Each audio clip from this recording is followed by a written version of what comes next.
Welcome to the Mental Health Multiverse. We're your hosts, HB and LB. We'll be breaking down some of our favorite movies and TV shows as they relate to mental health, self-healing, and overall wellness, while also breaking stigmas, shedding light on misinterpretations, and helping you understand yourself a little better. If you're also on a healing journey and enjoy pop culture, stick around.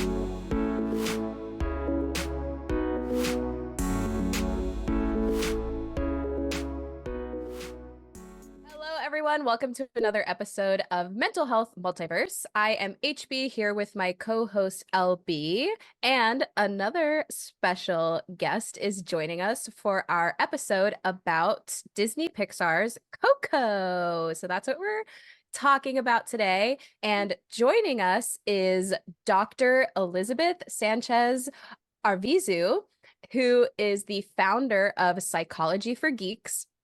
And Psychology for Geeks is a nonprofit organization blending mental health and geek culture.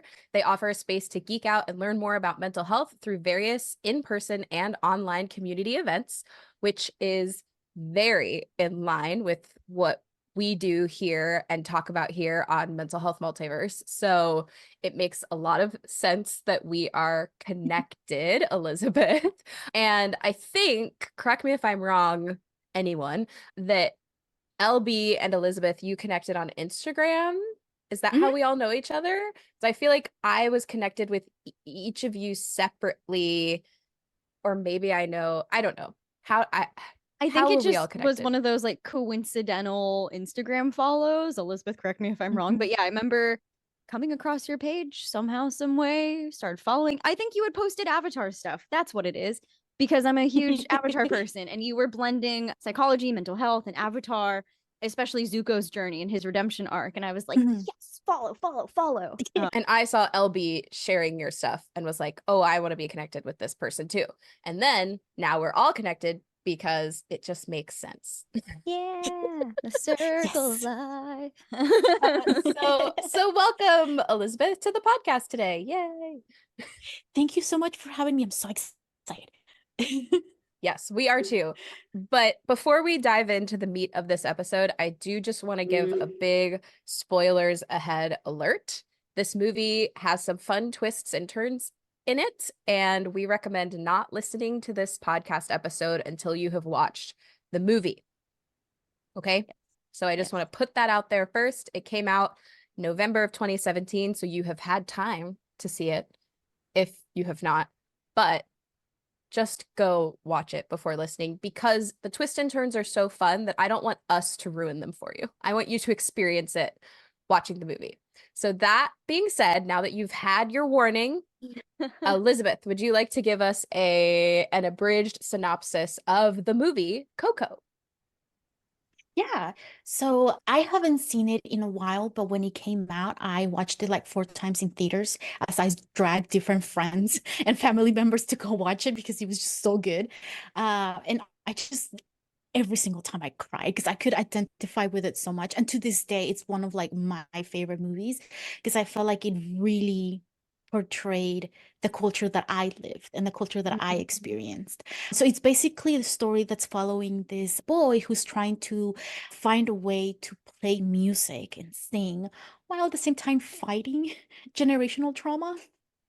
And he goes through this magical thing where he ends up in the land of the dead, where he also meets his ancestors, and he learns more about his family and what really happened that created sort of like this family trauma, and he goes about trying to fix it eventually once he learns. And yeah, he grows, and after that he becomes so much more connected with his family.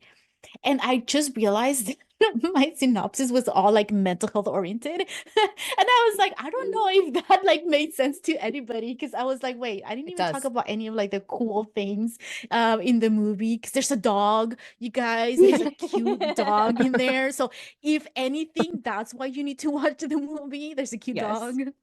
Dante is the best. Dante's so funny. I love it too, because I feel like, I don't know, typically in especially Disney movies and Pixar movies, the animal companion or sidekick is more or less like very capable, very like strong and stoic. I'm thinking of like Maximus from Rapunzel or from Tangled, or even Pascal, Mushu, you know, whatever. But Dante is just silly. He's so silly, and it's fun that it's a dog that gets to be silly, because it's like usually the cat. There's a lot of like anti-cat stuff that can come out or whatever.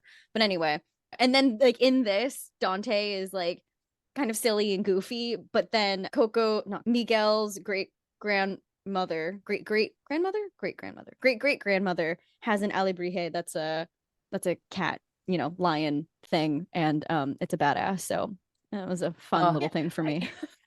I really like how Dante the dog didn't even realize how special he truly was until he started like changing. And I was like, oh, that's like, I could identify with that, where he was so like, oh wait, I'm growing wings, I'm the special what? And he was like, yeah, okay, let's go with this. But he was just there like to have fun and hang out with Miguel, like his best bud. And it didn't like change his character. He didn't suddenly think like, oh, I'm special, so I'm like cooler than everyone else or whatever. He was just like, oh, I have wings now. Yeah, and this is like first spoiler of the episode, I guess, minus the synopsis, but like at the very end, Miguel is like, you knew all along. Like you were trying to guide me to my great-great-grandfather the whole time. And I thought that was really special and sweet too. Also, fun fact, I have a cosplay friend who cosplayed as the spirit guide of the great-great-grandmother. I did not know who she was cosplaying because it just didn't put two and two together. But as soon as I was watching it again, I was like, that's who she was. Oh my God, that's so like now I have to go like message her and reappreciate her cosplay, because man, was that a cool cosplay, but I just didn't know what it was. And now that I've seen, like, now that I've put two and two together, I'm like, wait, that's freaking cool. And she is also Mexican, so that is like, it makes a lot of sense. All the pieces are connecting. It's all coming together. Yeah, speaking of this movie being generational trauma, the very first line of the movie, not Coco, we're gonna do that a lot, aren't we? Because the movie is called Coco. We're so the main used character. Exactly. We're so used to the name of the movie being the main character, and we just talked about Luca a couple weeks ago, so I think that's why we're going to get tripped up. So listeners and Elizabeth, I'm so sorry, please bear with us. Yes. No worries. I mean, side tangent that's related, I do like that the name of the movie is Coco, that it is about his great grandmother and not about him or Dia de Muertos, or like it's focused like on a sole person, which I think is like really, really sweet. And I completely agree with you, because everyone has sort of like a role to play, because he's kind of going through like figuring out the mystery. That grandma sort of like knows everything but forgets sometimes. So like it is her story and everything, but she's not necessarily like the main character. The main character is Miguel, but like it's like all connected. So like it's like one of those moments where like, oh yeah, like it's everything makes sense now, you know? So like yeah, it's really cool like that. Yeah, I like agree with she's you. the Yeah. bridge between generations, and then he becomes a bridge between the dead and the living, and it's just really cute. Yeah. Anyway. Yes. So what I was going to say before that tangent is his first line, Miguel's first line before anything happens in the movie is, sometimes I think I'm cursed because of something that happened before I was even born. And I think that touches on a lot that we've recently talked about in previous episodes. We'll obviously dive into it here as well, but we just talked about Encanto previously this season, and there's a lot of generational trauma in Encanto. And then it also kind of reminded me of Elemental in ways where they're trying to get him to take over like the shoe, like building the shoe or becoming a shoesmith. A shoemaker. What are they called? Yeah. Yeah. And even though this movie came out first, we did talk about these movies more recently, or like before this one. So I just think it's interesting how they all kind of have similar themes, and we can continue that conversation while talking about Coco as well. Yeah. Yeah. I think I didn't realize, I mean, like I knew watching the movie that it was about generational trauma, but for some reason it didn't really click with me until this watch through, because I'm so used to saying, yeah, like what you said with Encanto and Elemental and Turning Red, I'm like, yeah, those are very clearly generational trauma. But for some reason I kind of forgot that Coco was about that too. And then seeing that it came out November 17th or November 2017, I'm like, oh wow, Pixar's been doing the generational trauma thing for a lot longer than I thought. They're like, they just didn't get it with Coco, so we need to make it more obvious in the other movies, so people really understand what we're trying to do here. Exactly. Yeah. Yes.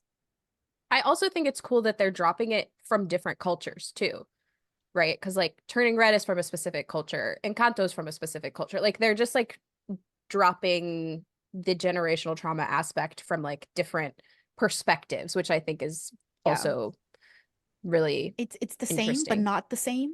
Because it really addresses like each culture, because it is about family, but it's a different aspect of the family, and it really looks into what you generally people in that culture experience. And so like we can learn so much from watching all of these. If we watch them all back to back, it will probably be an amazing, what is it, heal your inner child session. And you just like watch all of those back to back. Yeah. Yes, 100%. Like if you just need a good cathartic inner child like cry session, what you just said, watching all these back to back is definitely a good idea. Yeah. It's gonna do it. It's gonna do it. So LB, what was your first experience seeing this movie? So that's a good question. 2017. I want to say I saw this in theaters. I know that I've watched it many, many times, and I know that I have cried every single time. As listeners to this podcast may remember, I have a thing about old people and memories and death. So, and when I say I have a thing, it just like it makes me very emotional. So like the first 5 minutes of Up, and there's just something about memories specifically of loved ones, or like what could have been, what had been, what's no more. I don't know. It just like really chokes me up. So anyway, every time I watch this and I get to the end and Coco remembers and they're singing remember me, especially because of this period of life that I'm in right now where I'm like, I don't want to say like post grief, but like in 2022 my grandfather passed, and then a couple months later my dog passed away, and that was like a whole thing. But what I'm trying to say is that Remember Me had always struck me as like a very both heartfelt but also kind of sad song. But now that I'm in this period of my life, that song just makes me sob. So when Hector is singing it, not when De La Cruz is singing it because it's like upbeat and happy or whatever, but like when he's singing it to young Coco just on the acoustic guitar and they're singing it to each other, I was like sobbing. And then from that point on until the very, very end, I was still sobbing. So yeah, that's my personal experience with the movie. I don't remember exactly the first time I saw it, but I know that it definitely left a lasting impression. And I like that this movie exists for so many different reasons: the generational trauma, the family aspect. And a lot of people know how I feel about the whole like family is everything thing, because I don't necessarily believe in that, but I do like the way that this movie not like spins it in a different way, because it is still at the very root of the movie, like, family is everything, but it doesn't perpetuate the idea that family is everything at the cost of sacrificing your needs. And I think that's something I really like. And especially because like Miguel's parents are overall very supportive. They don't tell him like, you're a bad musician, you can't be a musician because you're never going to amount to anything, but they're just like, these are just the rules within our family, and in order to like stay within the family, you got to follow these rules. But I also just like the conversations that could be started about death for children with this movie, or like what happens when we pass on from this life. So I appreciate that this movie exists for this reason, whether or not you come from the same culture where you have Dia de los Muertos and things like that, or just for younger children to, if you don't necessarily subscribe to any sort of religion, just like have this idea that if it's encouraging for you to know your loved ones aren't gone when they're gone from this existence, but there's this, life afterward for them. So yeah, like your memory carries them on. Yeah. Yeah. But then on that note, the whole like forgetting thing just always gets me when the guy vanishes because he's been forgotten. I'm like, oh, God. Well, So like, sad. and then it sends me kind of into an existential spiral because I'm like, how many people have we forgotten? Well, anyway, it does. It made me think, it made me think, and we'll get into this more later, but it did make me think about the whole like leaving a legacy, right? And how Ernesto de la Cruz, and I have a whole thing to talk about him later, so we'll get into that. But how he's the one who has a legacy, and yet these like very kind, gentle people who maybe deserved a legacy more are the ones who don't have any sort of legacy. And it does kind of make you, to tie it to Soul, which is another movie that we watched recently, it does make you think about like, what am I doing with my life? Like, has my life amounted to anything? Will I be remembered when I move on? And I think, go ahead. I want to interrupt you there and reframe that a little bit. Not so much what I have done with my life, but what is worth it. Because a lot of the times, like for example, with Ernesto, he was like super famous, like mega famous, but he didn't really deserve it. And then people, like as soon as they realized that he was like an evil person or like he didn't really deserve it, like he was immediately forgotten, right? And it's what really matters in our life. Like, what is it that we're doing to be worth remembering? It's not like how many people know about me or like how famous I am, it's about like what truly is worth it and what people is remembering. And for like the family, it was just being remembered by their family. Now it didn't matter if like everybody else remembered. It was just all about like their family remembering, and that mattered more than being super famous. Yeah. Isn't there a quote that's like, it's not about, it's some, okay, I don't remember the quote, but the ending half of the quote is like, it's about how you made people feel. Like, people aren't going to remember how many followers you had on Instagram. People aren't going to remember how much you weigh. People aren't going to remember what size pants you wore. They're going to remember how you made them feel. And I think that kind of relates to that as well. Yeah, and that's a big thing for me as well, especially being on like a perfectionism recovery journey and a reparenting journey, focusing less on my achievements and the things that I like, how long my list of achievements are going to be at the end of my life, but instead, if I even enjoyed it, how I made other people feel. But I think at the end of the day, it is important to remember that you get to choose what kind of legacy you want to leave. If it is that you want to be remembered by your achievements and feats, that's fine too. But also, more often than not, you're going to probably be more remembered for how you made people feel or what you did to get there, So, yeah, that's a good point. Thank you, Elizabeth. Yes. Thank you for interrupting me. I was like a roundabout way trying to get somewhere like that, but you got there right to the point. I did not see this movie when it came out. I would have been like 27. Yeah, it was in that period of time where I wasn't a Disney girl, but I saw it a couple years later. I want to say maybe like a year or two after it came out, whenever like Disney Plus was a thing, and I was like home visiting, and we were watching it with my little cousins who are like my mom's surrogate grandchildren, because my mom doesn't have grandchildren, so she treats my baby cousins like they are. Anyway, so we were babysitting them, and we watched Coco. And I remember loving it. But I had not watched it since then. So that was like my last time and only time ever seeing it. I didn't remember all of the details. So this last rewatch that I just did for the purposes of this podcast was delightful. I was like, it was like almost like seeing it for the first time again, because I had forgotten some stuff. And I was like, ooh, this is cool. But I do really like the movie because, for a lot of the reasons that LB said, but also I think it's a great introduction for people like me who know nothing about Dia de Muertos. My introduction to Dia de Muertos happened in the Midwest, where I don't know if this is a Midwest thing or a how society is evolving thing, but we didn't know in the Midwest that it was like cultural appropriation to do sugar skull face makeup and that kind of stuff. So we celebrated it around Halloween time when I was growing up. But I also had no idea like what it was. We just thought it was like a cool thing to do. So I think that this movie is a really good introduction to Dia de Muertos for people like me who actually knew nothing about or know nothing about what it actually is, and give you a peek into the culture and traditions. And again, as we've spoken about on this podcast before as well, a know better, do better sort of thing, where it's like, I should not be dressing up in sugar skull makeup because that is not my culture. And I do not actually, celebrate this holiday or have, and like, I'm not looking for the ancestors to come, like that kind of thing. And on top of that, I thought of this movie while I was reading a book called Cemetery Boys that also centers around Dia de Muertos.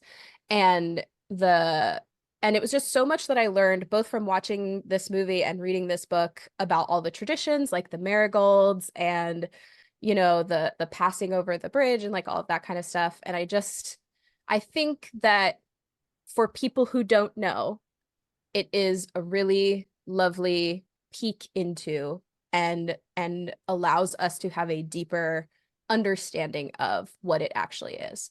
So, yeah. Well, I don't want to reveal this, but yeah, same. I am Mexican. I grew up in Mexico up until I was like 9, and I knew nothing about that tradition because my family is very Catholic. So for us, Dia de los Muertos was going to mass and celebrating like that, or going to visit the graves, but we didn't make the beautiful, like, oh no, how do you say it in English? Like the ofrendas. Yeah, we didn't do that. And like, so I knew nothing. It wasn't, I think maybe like I can't remember for like last year or 2 years ago, where like I did like a deep research onto what everything meant and like what people did. Because I actually watched The Book of the Dead first, and I honestly, like my first watch, I disliked the movie because I was like, that's not my culture. I just could not identify with it because I like, yes, it is a Mexican tradition, but just it wasn't my family's tradition. So I was like, this isn't what it's like to be Mexican. And then when I watch Coco, they're still doing things that my family didn't do, but they showed so much more of what like the family interaction is, and that got me. Like the first time I watched it with my mom. I didn't even know this movie was coming out. My mom was the one that was like, it's in Spanish and it's cute. I want to go watch it. And just like, it's the movie started and I just immediately started crying. Like the whole movie, I was just like, oh my God.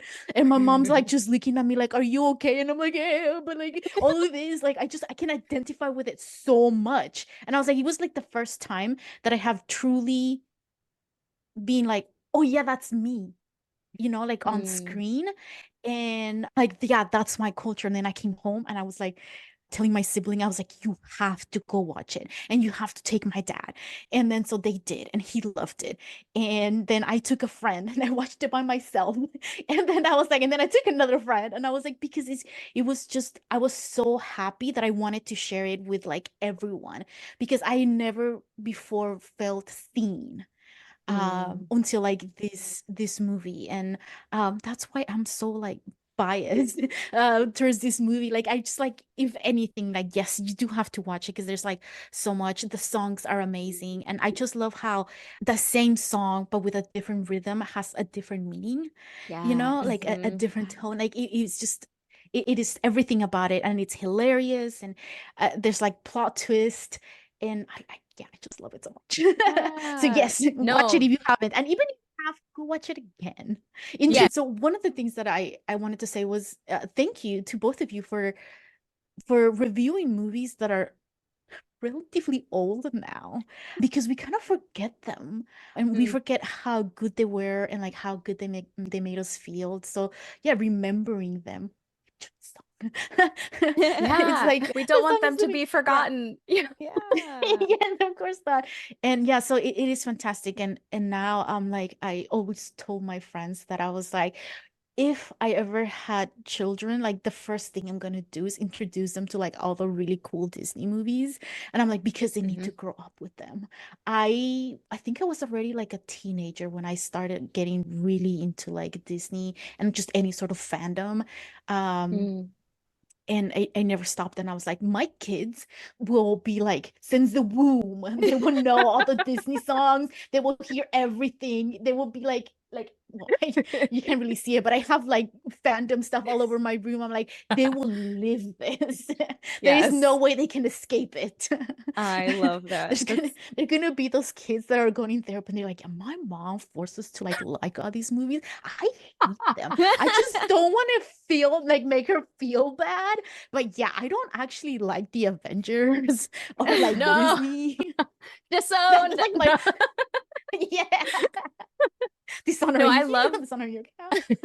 I love that you brought that up. I have like a few things that I want to say to your points is like, first of all, I think right now we are very oversaturated with content, like with things to watch and with Disney movies, Pixar movies, like with Marvel like we are just very oversaturated. And I think that is why people are forgetting about movies that just came out a few years ago because there's so much new coming at us.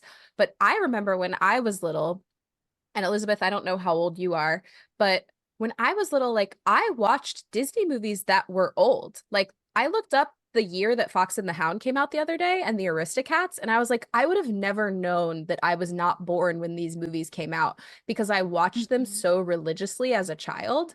Like, and I think that in today's day and age, when a child is born, there is so much out there that it's like, what do I show them first? Do I show them the Aristocrats and Fox and the Hound? Do I show them Coco? You know, it's like, it's so hard to catch them up on everything. Like, whereas when we were kids, a big Disney movie came out maybe like once a year. So, and now there's just so much out there. So I wanted to bring that up. And then to go back to a point you made very, very first when you started talking about the culture is to also, I'm really glad that you brought that point up because it is important to remember that cultures are not a monolith and that not everybody say the same thing. Yeah. Not everybody celebrates things the same way. And sometimes what we see on TV is not always an accurate depiction of it. So I'm really, really glad that you brought that up. Yeah. Like just because you're from the same ethnicity or culture doesn't mean you celebrate in the same way. You know, it's not a diaspora or one depiction represent, like you can't generalize it, I think is the point, you know. But I am glad, Elizabeth, for you that there is something like Coco to give you that acknowledgement and validation of your life. And that's something HB has heard me talk about so much on this season of the podcast is I feel really grateful to live in a time where I get things like Turning Red and Elemental and things that just make me feel seen, when as a kid we didn't have these kinds of movies to point to and be like, this is what I can relate to, you know, like this is my life, this is my family dynamic. And it's so hard to verbalize, but now I have this thing to point to. And even though as an adult, like they're technically children's movies or whatever, but just because they're animated, I don't think that automatically makes them only reserved for children. Anyway, that's a whole other point. As you both were talking, I just sort of remember how there is a lot of misunderstanding about, you know, what cultural appropriation is and what is not, and how, like, what, like, do you identify as Mexican? Are you like, if you are like, if your parents are like, you know, Korean, but you were born in Mexico, or like if you're born, because I was born here in the US, but my family's all from Mexico and I lived there for a while. So like I identify myself as Mexican, but I didn't really fit in with like all the Mexican kids at school. I never really had like a role model because I'm like, I can't really identify with anybody. But when I did identify with like a Disney movie, because Mulan is like one of my favorite movies because it's just so funny, and I cry sometimes every time reflection. I'm right there with you. But like there's a lot of things that I was like, yeah, I identify with that. So like I would just say like the soul of the story is the same. And there is a lot of, actually learned this just a few years ago, that technically the Mayan people were there before the Aztecs.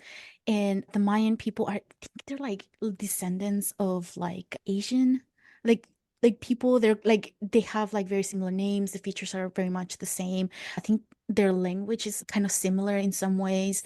And the soul of the culture is very much similar. It's all about, you know, the community, the family. I think what happened in Mexico is that, and not only in Mexico, it happened in a lot of different places too, but throughout history, we lost that connection with our ancestors. I think that's why I was so touched with when I watched Coco, because I moved with my nuclear family, like my siblings and my parents, to the US when I was like 9.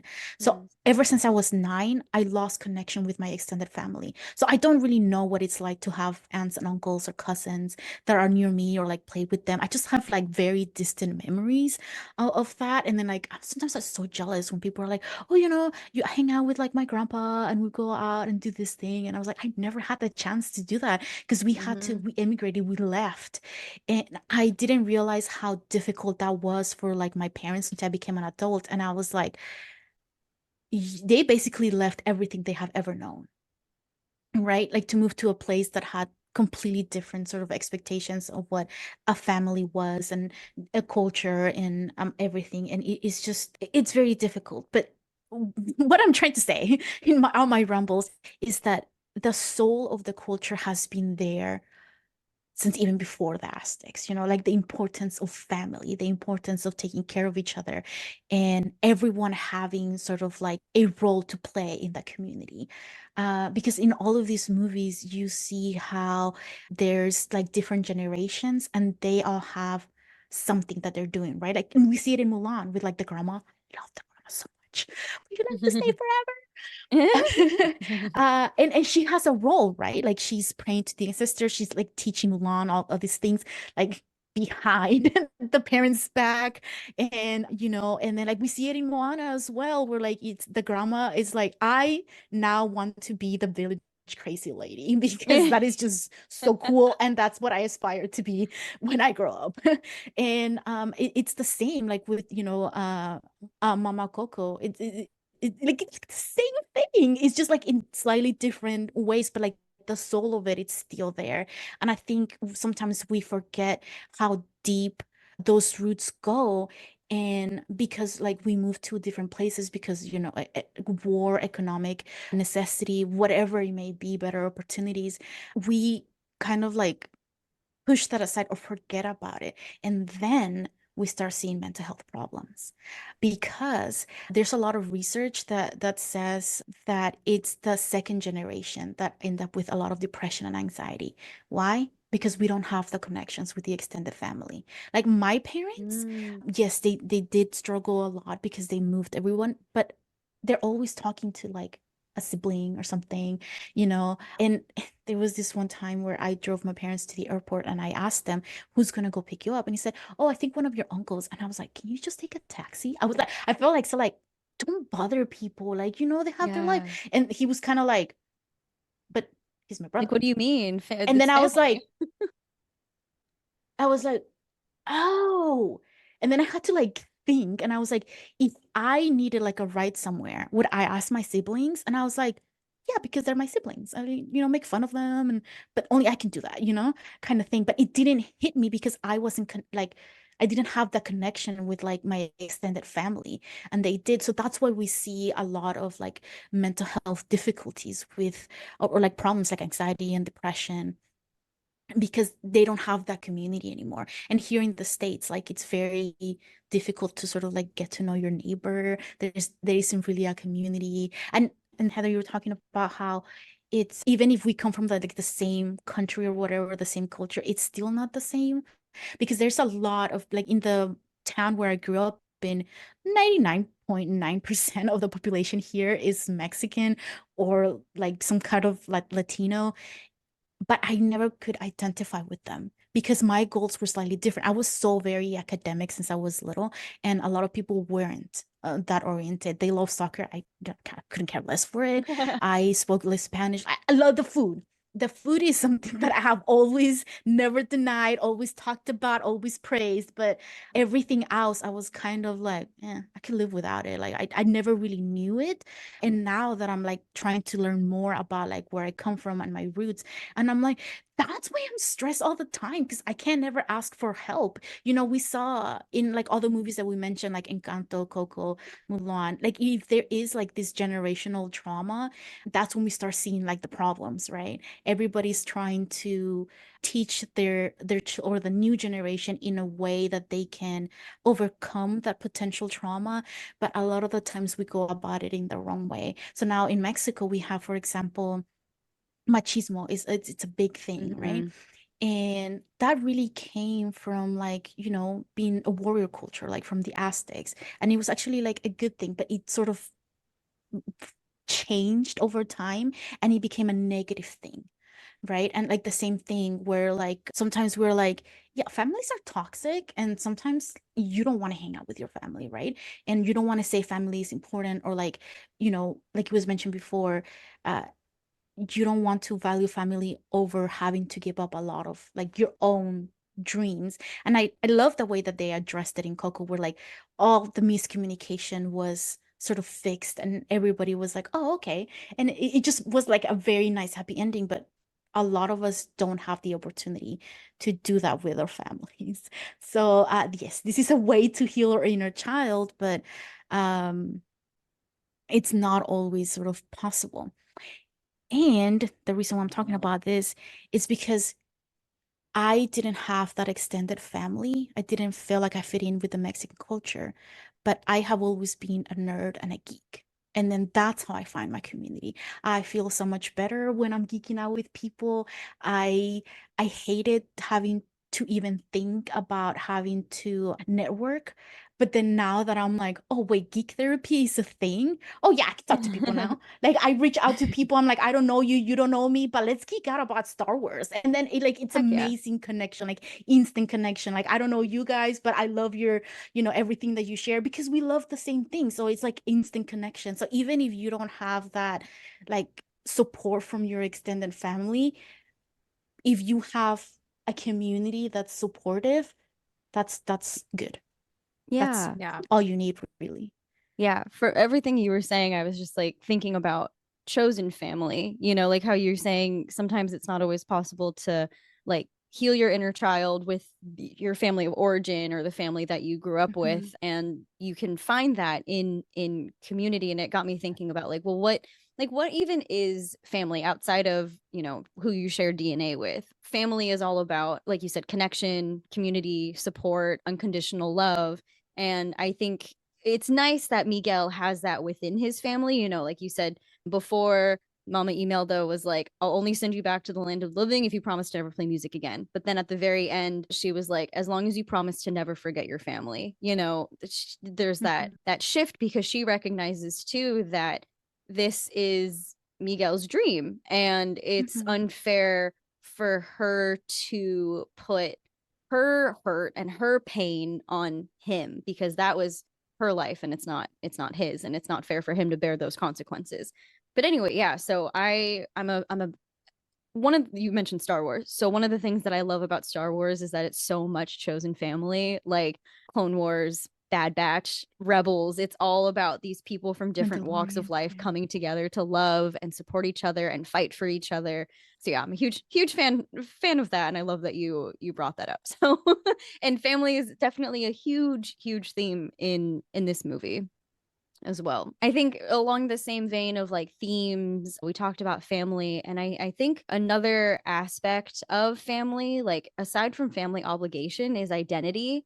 Like you mentioned, Miguel is kind of being pushed toward this certain role just because that's what everyone's done is make shoes. And he's kind of grappling with like wanting to please his family by becoming a shoemaker, but also wanting to follow his dream of making music, even though it's like in their family, it goes against the rules and it's kind of like a sin gasp. And I thought, again, to what I just said about Mama Imelda being like, just never forget about your family, no conditions. We love you for who you are. I thought that was so beautiful. And it does break my heart that not everyone can get that kind of support and acceptance from their family. But I hope to anyone listening who's kind of in that same boat I hope you know that there are people out there who support you and your dreams, and that, you know, like Heather, you say every, or HB, excuse me, we don't use our government names here. Like like HB says in almost every episode, and it's a good thing that you do, just that the people who are meant for you will find you and will support you. But I guess what I'm trying to say is I'm just curious, like, what your guys' thoughts are on finding your identity inside a family system that has for generations been one way, and then you are kind of like the quote unquote black sheep, or, you know, you're rocking the boat, or whatever. Like, what, I don't know, like, what would you say to someone in that situation? It's a skill issue. No, no, that's a really, really hard question, because we all go through that in some way or another. Mm-hmm. And there is this, it's really hard to value family and also put yourself first. A lot of people end up feeling selfish for doing something like that. Like, I could be helping family, but I'm here like focusing on myself. And there's like no boundaries. There's a lot of connection. I was talking to a friend the other day who was explaining a family dynamic of one of her friends, where their mother passed away and the older sibling sort of like took on the mother's role, and now the older sibling is super protective, like way more protective. Like, they're in their like, you know, late 20s or mid 20s, and they're like, a boyfriend, no, you can't have a boyfriend. Like, you need to be here and at home where I can, like, you know, see you and protect you. And there's a lot of hurt sometimes that doesn't get addressed. Mm-hmm. And just the way that we think about it, like I said earlier, like sometimes the soul of that tradition, it's a good thing, but it, you know, through colonization and war and politics and whatever, it became morphed into something negative. So now all we know about it is that it's just so negative. And a lot of the wisdom from our ancestors, because I was looking, I was just so mind blown, and I don't know why, but like I was reading this article the other day where like the Aztecs and the Mayans actually had therapists. Like, they had people who basically did what therapists do exactly the same way we do them now. Like, Mm. they examined you, they asked you about your symptoms, they, like, you know, made a diagnosis, they came up with a treatment plan. That's exactly what we do now. And I'm like, why are we discovering all of these things? Like, they're not new discoveries, we just now are doing research on them. But like, there's a lot of cultures that are like, you know, for example, mindfulness, like, that's not a new concept, that's not Yeah. new. Like, there's a bunch of cultures that are like, yeah, bro, we've been using this for like hundreds of thousands of years. Like, you Yeah. know, like, No, this isn't new. I agree. I think so much of, kind of like in our personal healing journey, so much of the journey is about like coming home to ourselves, reclaiming our authentic self, and like kind of shedding the layers of like societal expectations and familiar expectations, especially for people pleasers, you know, kind of having to chameleon into the person we think we're supposed to be to make other people happy. But so much of that journey is like letting go of that and finding out who we are, who we really want to be, and what we actually want to do. And it, that, what you just said reminds me so much of that. Of, I feel like so much, especially in the therapy and mental health spaces, it's not like new groundbreaking stuff we're discovering that helps. It's just kind of going back to the way it was before all of this crazy stuff has been happening in the world. And I think that's really, is really interesting. And I think it's also interesting that so much of it too is like gravitating toward Eastern influences, or just like, you know, the Western culture and mindset is very just is very much like individualism and hustle culture and grinding, and just like, I don't know, the more you have, the more you've done, the more you're worthy or something. But I think it's interesting that so much of what I think our generation and future generations are leaning more toward is that like, you are already worthy. You don't like so much setting the ego aside, I think is what I'm trying to say. Like recentering what is actually important in the community as a whole versus like ourselves. I don't know. Just a thought I had No, while you were yeah, talking. I agree with you. There's a lot of sort of misconceptions about what is actually helpful for us and Mhm. what's helped us survive as well.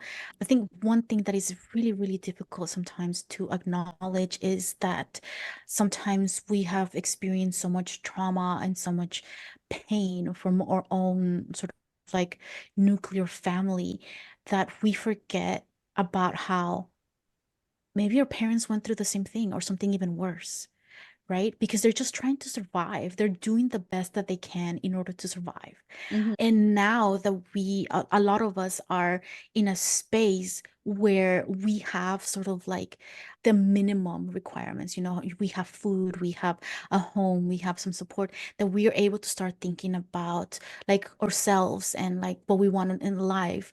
But a lot of our ancestors didn't have that opportunity. They were like, just like, yeah, I need to go like find food or find a job in order to ensure that my family is like surviving. Yeah. And then it's just sort of like that cycle that just sort of like kept, repeating itself. And it wasn't necessarily a good way to go Yeah. about it. And now we're realizing that this hustle culture and like these sort of individualistic sort of things are not really helpful, and they don't give us that sense of validation, sense of belonging, that sense of like achievement.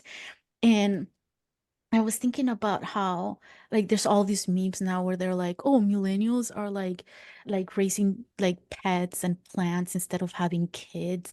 And a lot of people are like going back to the roots, essentially like valuing nature a lot more, seeing the importance of spending time in nature and in community, and like how that actually does fill us up a lot more than having 20,000 different achievements. Yeah. Mm-hmm.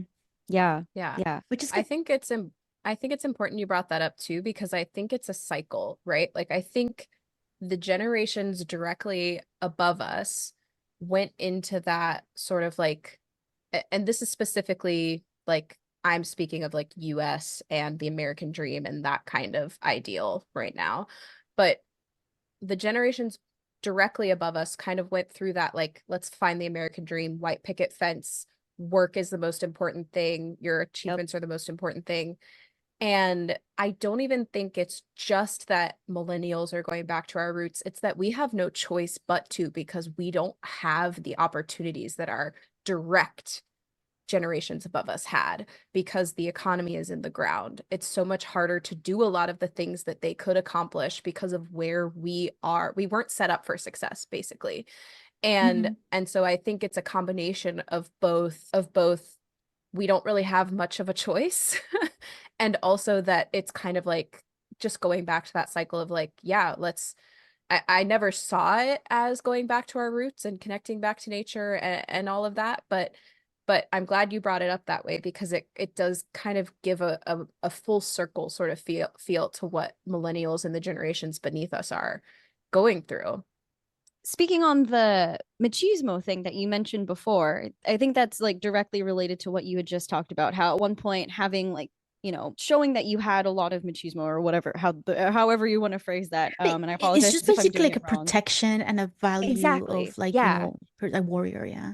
Yeah. So coming from a warrior thing, what do warriors do? They protect, help their families survive, keep people alive, or, themselves or whatever. So it's a lot of, like you mentioned, survival. And then as that's gotten passed down with the times changing, it no longer is serving them, and it actually turns into like toxic masculinity or something like that. And so that made me think about how it all started with Mama Imelda. She was left by her musician husband and thought that he abandoned the family, and so to protect her daughter and herself and her future family, made this rule of like no music, no music, no music, music is bad, music is going to ruin the family, until Miguel was like, no, it's not, like it's Hmm. safe, and then he uncovers the truth and things like that. But I think that's like a direct representation of how we can, and turning red, same thing. The ancestor turned into a red panda to keep her family safe because all the men were away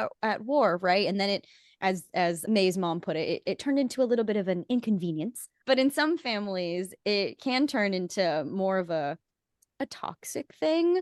But I do like that with Miguel and his family. It wasn't so much like manipulative. Like, this is something I kind of experienced growing up, was like being told I couldn't step outside the family, or, you know, I had to like hide my passions or interests because of whatever reason, mainly because I was being abused and manipulated. But for Miguel, it was just like there was so much trauma and pain and hurt and fear passed down from generation to generation that this is what had kept them safe, you know, whatever safe meant for them, and surviving. And then it usually has to take one person to question it and take the brunt of, and to face that fear of maybe being outcast from the family or stepping outside the family, to say like, hey, this served us at one point and it no longer does, and we don't have to keep doing this, and it's scary, but yeah, we're safe now. So I like that you had brought that up too. Yeah. LB, way earlier you asked like, how do we get out of like the family dynamic? Like, I don't remember exactly how you phrased it, but it was like stepping outside of the family, the family dynamic. And I think like there's a lot of both and that we haven't talked about yet that happens in this, where, you know, had there been knowledge or communication as to what actually happened to Hector, would all of this be different? Would anything be different, right? Like, if totally. Yeah. And so I think like we have a lot of learned behaviors, obviously speaking of generational trauma, but not just that too, from our families. Like, we get a lot of learned behaviors from them. But I think the people who question those learned behaviors, I do think there is something about following your gut and following your passions in order to further that. And you might be deemed as the black sheep, and you might be deemed as different, but I think it is important to, when you can and if you feel safe to communicate those things and be like, hey, I want to be a musician. And if your family then doesn't support you, right, then you have to find ways to continue serving yourself, if that makes sense. And there's a difference between being self-serving and being selfish and serving yourself. Does that make sense?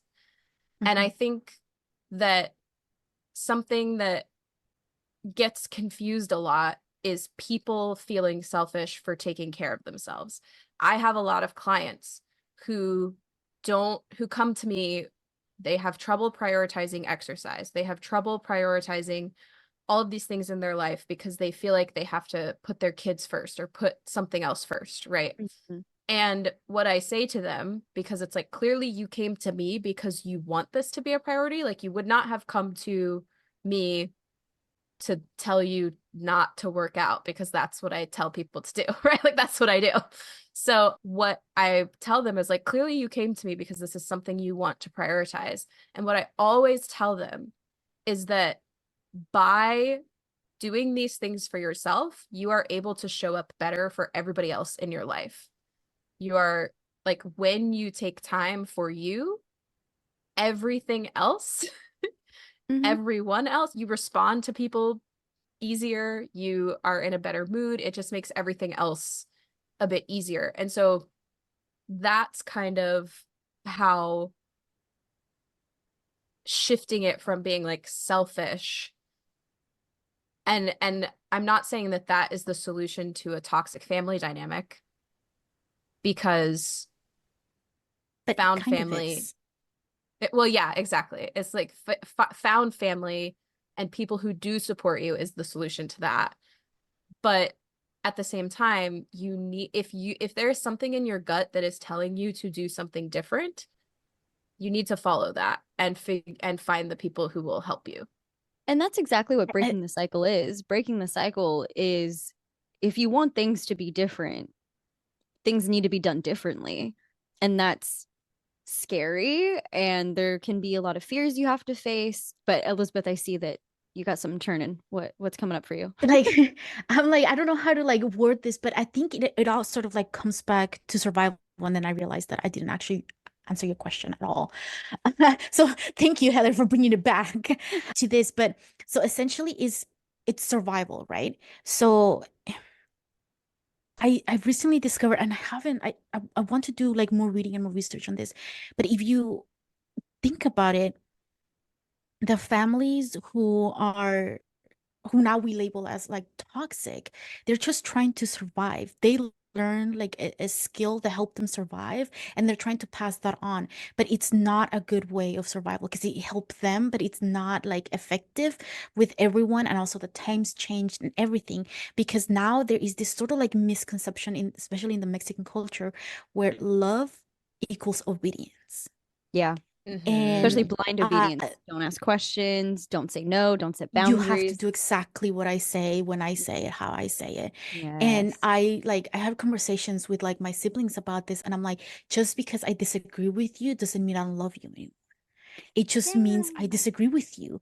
And there is this, again, it's sort of like part of survival, because how did the indigenous people of Mexico survive? By obeying the orders of the Spaniards that had the power and the money. And how did you stay at the top? Well, you had money, you had land, you did everything that everyone else was doing, which is why there's a lot of corruption going on everywhere, but that's how you stay at the top. That's how you survive. That's what matters the most in order for that survival. And then like it kind of like goes back to what I was saying, that a lot of things got misconstrued along the way, where now we see them as negative, but they're actually like really positive. So sometimes we have to, like when I interpreted Heather, I was like, yes, you have to reframe your thoughts. What does it actually mean to be a good child? What does it actually mean to be a good son, a good daughter, to be a good parent? Because that's had exactly the same experience that you had with your clients. I always ask my parents when I work with them, like, what's your hobbies, what do you do? And usually the answer, like, I take the kids to the park or to this. No, like for yourself, not for your kids. And then they're like, oh no. And I'm like, remember, you're not just a parent, you're also a person. Like you're your own individual self. And then one of the things that I really like about sort of like the Aztec culture, going back to the roots, you guys, it's all about your roots, is that they had this idea of, well, like, if somebody is suffering, if somebody is going through depression, anxiety, everyone in that community has to help because the community suffers. So if one person is not, doing their role because they have some sort of like difficulty, everyone in the community has to help, because it's everyone's problem. It's not just your problem, it's everyone's problem. Because your anxiety or like your stress levels, that affects, they're like, so many research out there saying that like high anxiety leads to a lot of actual physical problems. It leads to how you respond to people. You're like more snappish. People see you as rude, so then you are rude to them. It's this sort of like negative cycle that keeps spiraling out. And we need to have that foundation, which is that community. That's what's going to help us, that connection with at least one person. I think there's the research that says that children, regardless of what environment or how horrible their environment is, as long as they have one person that's supporting of them, or one parent or one adult, that's all they need in order to be able to be successful. Just one person. And really, as adults, that's what we need too.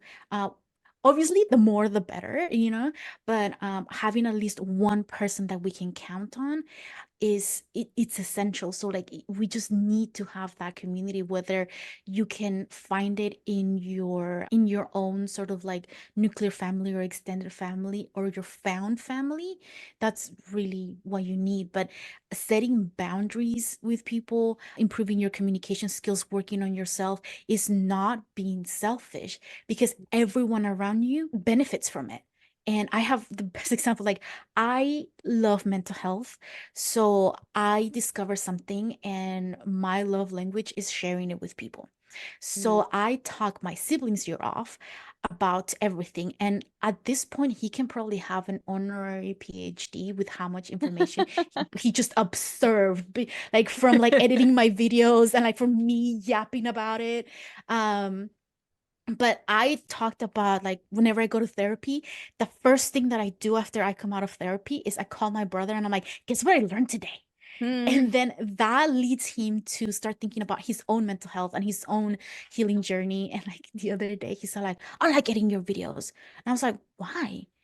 And then I was like, oh, he's it's boring. It's not, something that he's passionate about. And he said, like, because every time I think I'm like, doing really well, like progressing in my own like healing journey, I listen to you talk to this therapist and I realize, dang it, I have something else that I need to be working on now. And I'm like, yes, it's working. It's all part of my It's master working. plan.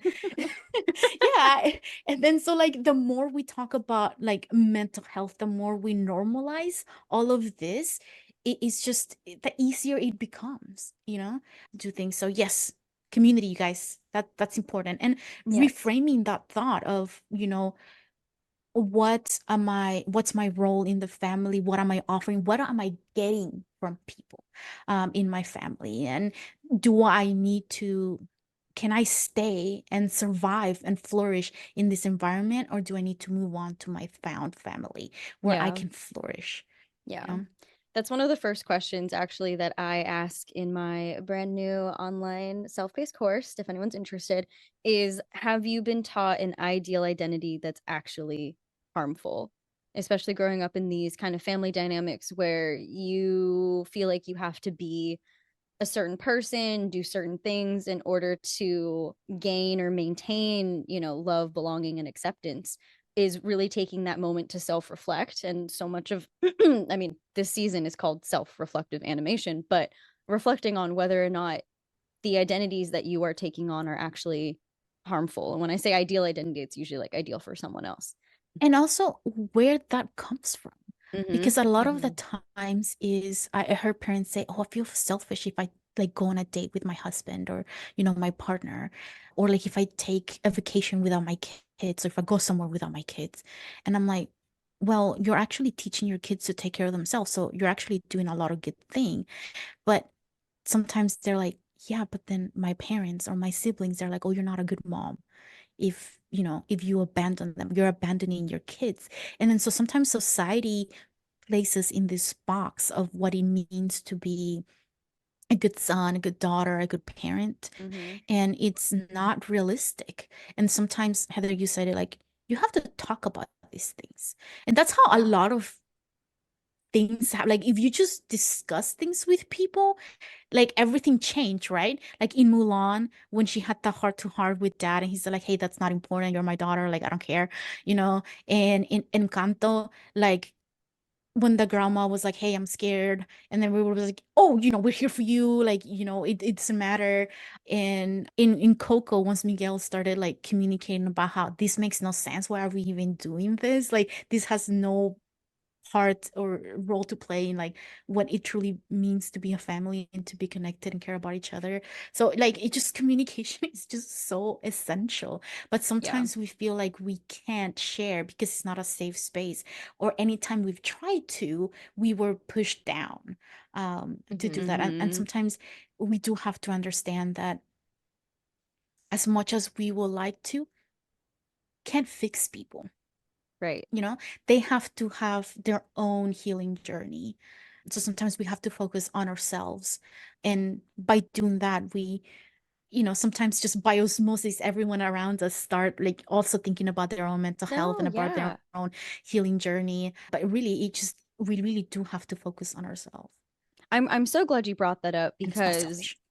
yeah, it's first of all, it's not selfish. And second of all, that's kind of the journey I went through of like stepping outside of my family and facing the quote unquote, not, I was gonna like put fear in quotes, but like I don't want to invalidate. Like it's a very legitimate fear of kind of having to go on your own, and Hmm. how lonely that can feel and how scary that is. And of course, everything because our nervous system, and Elizabeth, you know this, having a PhD in mental health, that our nervous system gravitates towards what's familiar, how we know how to navigate, right? It's going to do everything that it can to stay away from the unknown. So of course it makes sense that so many people are like, yeah, it sucks and it stresses me out and it gives me a lot of depression and anxiety, but I'm just going to stick with it because I don't know any other way. And that's how the cycle continues.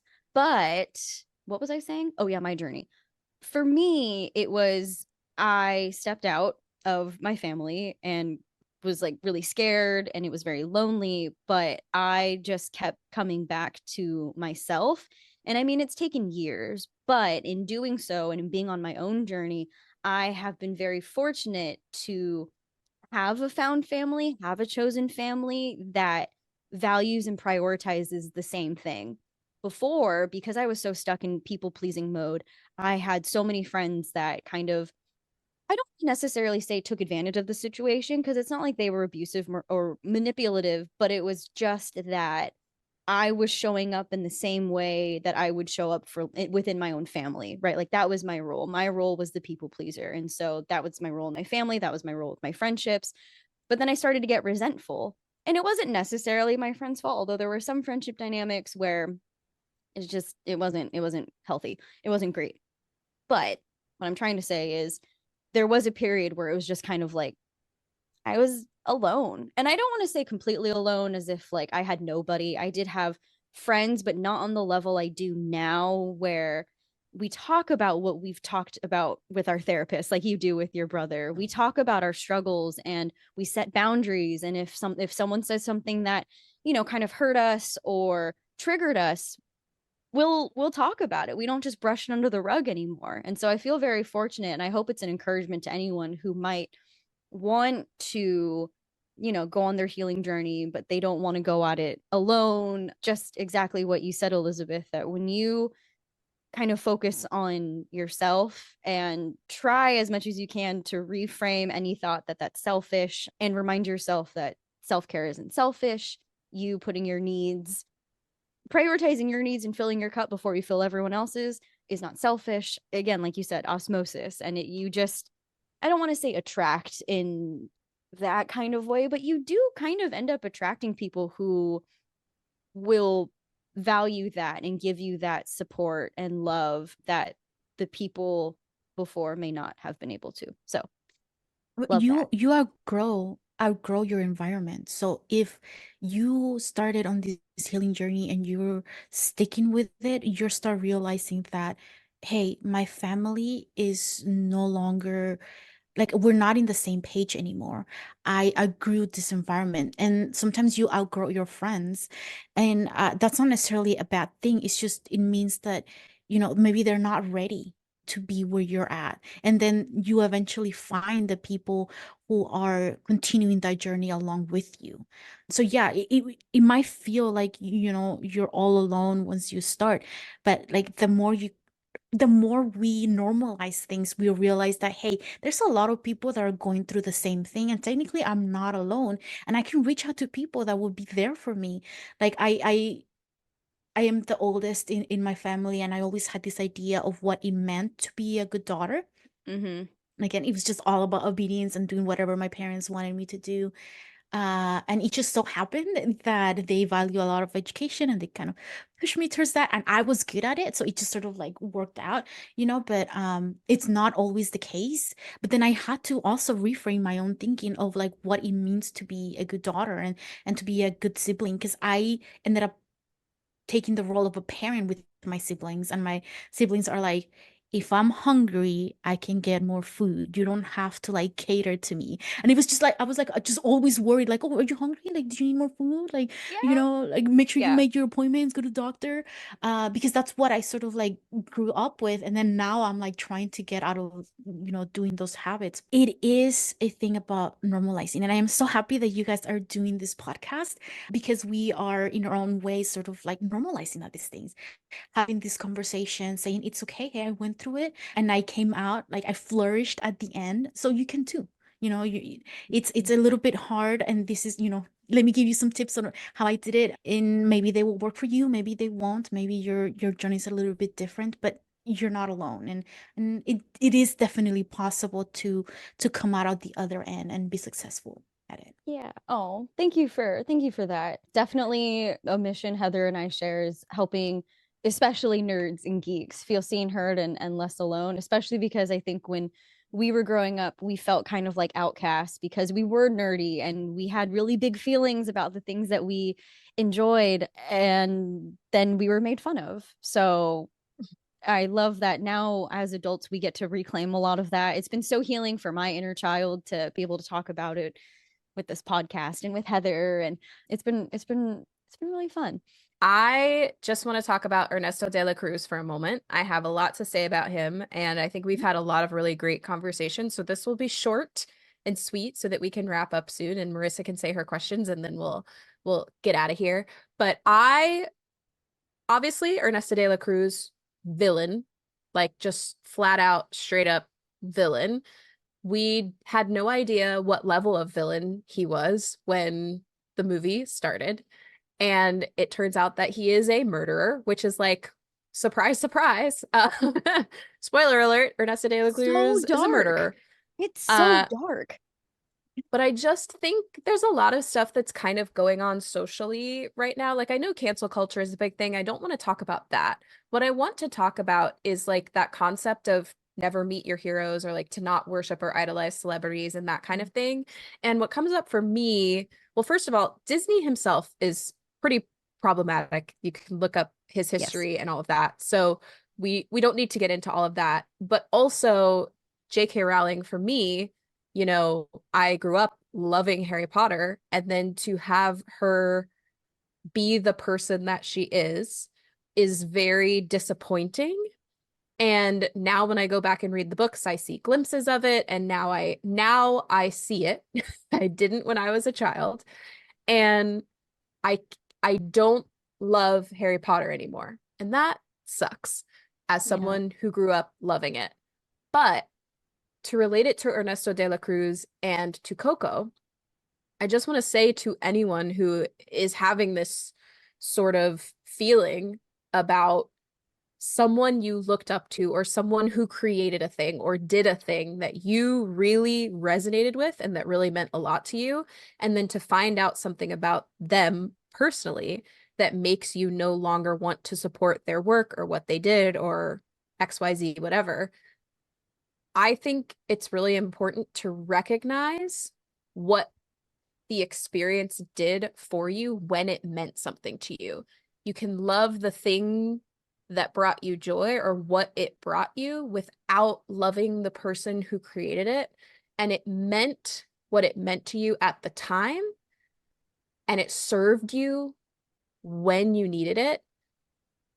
And you can also say, but it doesn't anymore, or I don't need it anymore, or it brought, like for Coco, it brought music into his life. It brought so much joy into his life. And how disappointing, not even just disappointing, but like earth-shattering horrific to find out that the person you've idolized is a murderer, right? While still being able to appreciate that it is the reason that he loves music. You know what I mean? And for me, with Harry Potter specifically, it's like I needed that world to escape into as a kid. I needed those books, and they served me when I had them. And now as an adult who knows what I know about the person who created those books, I can thank that world for serving me when it did, but I can also separate myself and what it meant to me from the person who created it. Does that make sense? Yeah, I just wanted to add to that we have to be very careful because we know some basic information about people, about the creators of the things that we love, but we don't really know them. But we create this sort of like fantasy of, fantastical idea of who they are and what they are. And then when reality hits us in the face, we're like, what? And I'm like, well, yeah, like that was always a possibility. Like, you don't actually know this person. And like, I was just talking about Iron Man earlier today. So I'm going to use that. Or like, even in Coco, like once you realize the truth about it, you can go through this like horrible process of grief because your whole world is changing. And yes, it is a fictional world, but it was a safe space. It was a space where, you could be yourself. You survived because of it, right? And you continue to survive today. And for a lot of people, it's still a safe space. There's still a lot of Harry Potter fans that don't necessarily agree with its creator, but it still provides that space for them to be themselves and have fun and geek out with other people. And I'm gonna plug in one of my panels real fast. I Of actually course. just today I published video on YouTube, a YouTube video on fandom grief because I went through like a year of grieving Loki when he died. Oh wow. Every Yeah. single time. Yeah. Every single And time. How many are there? 7? yeah, he died like 5, 7 times. Yeah. But like it happens. And sometimes like luckily for me, we managed to bring Tom Hiddleston back to like and create like this really amazing arc and closure for him where he kind of like got redeemed. But it's not always the case. Sometimes our favorite character is, the creators do a disservice to their character, or they are sort of like abandoned or killed off or forgotten, in canon. And sometimes all we have is fan fiction now, so like we don't get any more content for this, but we love it so much. So we like it is real, the grief that we experience when a creator that we idolize or that we looked up to is not what we expected, or when our main character or like favorite character dies. It is real, and it's a process, and it's something that we have to sort of like understand, because if you talk to someone who's not really all in the geek culture, sometimes you'd be like, I'm so sad for this character. Like, yeah, it's fake. You know that, right? Like, it's not a real person. But to us, they were a real person. We dreamed with them. We went along the journey with them. We identify with them. So we build this sort of like connection with them, and now they're just gone. And we need to have that space to grieve. And I love the way that you said it, Heather, where it's like there's two ways that you can go about it. You can be thankful for what he brought you when he did, and then you can move on to other safer fandoms or safer spaces that you're currently in. Or you can stay and acknowledge the fact that you love this world, but not necessarily its creator, right? Mhm. Yeah. And maybe it's like a little bit different than the way the creator was, but yeah, just to be a little bit conscious of how we are building these people that we don't actually know in our head, you know? And Totally. we kind of do that in real life all the time.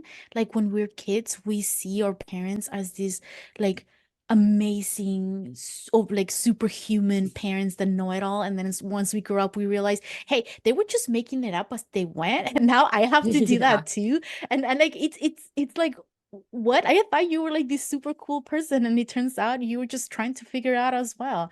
So, like it's just something to be aware of. No, thank you for highlighting that, because one of the reasons also why Heather and I started this podcast was because we recognize that it's often easier to dive into something as vulnerable and scary as mental health and healing and the unknown when we can start with something that feels safe and familiar. So like these movies, these fandoms that we're talking about. So yeah, thank you for bringing that up and highlighting that. So unfortunately, I don't think we can explore all of the questions I had, but kind of, Heather, to your point about De La Cruz, in season 1, we had a roundtable discussion about who the most evil villains were, and we didn't throw Ernesto De La Cruz into the mix. And so I'm curious if you think he is one of the more evil villains because he straight up murders someone. And then my second question is, his motto is seize your moment. Granted, the way he uses it is more nefarious and he uses it for nefarious purposes, but I'm kind of curious about what are some of your guys' moments that you guys want to seize? Because in the interview, when he's asked like, what did it take for you to seize your moment, he says, I had to have faith in my dream. No one was going to hand it to me. It was up to me to reach for that dream, grab it tight, and make it come true. So what are those moments that you are trying to seize? Yeah. So you can find all those answers in Patreon. Yes. Oh, I have one Yes. too. I'll add one. I thought it was interesting that the mom, or like the great great grandmother, just cut music out of her life. So I was curious if there's something that you have ever cut out of your life because someone quote unquote ruined it for you. Ooh. And is it better to completely cut it off or just limit it? Yeah, Ooh, these are good questions. I'm excited to dive into them. Listeners, I hope you are too. And if you are, join our Patreon. Elizabeth, thank you so much for your time today and all of your insight and wisdom. And I'm so glad that we got to geek out about this movie. Can you tell listeners where they can find you? If you have anything like coming up, any offerings that you want to share, the floor is yours. And we will link to that YouTube video in our show notes as well. Yes, you can find us pretty much in any social media, I think, except X or Twitter. I forgot the name of it now. Whatever it's going by. But it's the same in every single thing at Psych, the number 4 Geeks. Or you can just go to our website, Psychology for Geeks, and then you'll find the links there everywhere. Psychology for Geeks, the website, is actually like the best place to figure out what we're doing next, because we're doing free community events in my local area. We have a lot of plans coming out, and I was just geeking out with a good friend of mine who I sort of dragged willingly. It wasn't very hard. And we have so many like new things that we're going to be working on now. So yeah, make sure to follow us and subscribe, because we will be having a lot of online and in-person events coming up. Yay! More opportunities for everyone to geek out. Yeah. Yes. Yeah. We love that. Awesome. Thank you so much. Well, listeners, thank you so much for being here, for your time and energy as well. If you have any questions, comments, concerns, you know how to reach us. And then please do follow Elizabeth and take advantage of those free resources. That's amazing. Thank you for doing that. Thank you for having the space, Elizabeth. And thanks for being here. We really appreciate you. Yeah, and thank you you guys for again creating that space for everyone to to geek out and relive those good memories, with the movies that we grew up with, and for sharing your stories, because it's not always easy to share your own personal, healing journey. Yeah. Props to you guys. Thank you. Thank you. Thank you so much for listening to this episode of the Mental Health Multiverse podcast and for spending time with us, HB and LB. Special shout out to our musical composer, Little HB. If you enjoyed this episode and you'd like to help support the podcast, feel free to share it with others, post about it on social media, leave a rating and review, or become an exclusive Patreon member to see bonus and additional content. To stay up to date on all things MHM, you can follow us on Instagram at Heather Bodie and at littlebin_notbroken, or subscribe to our YouTube channel to see our faces and watch some fun bloopers. You can find all of these links in the show notes. Thanks again, and we'll see you next time.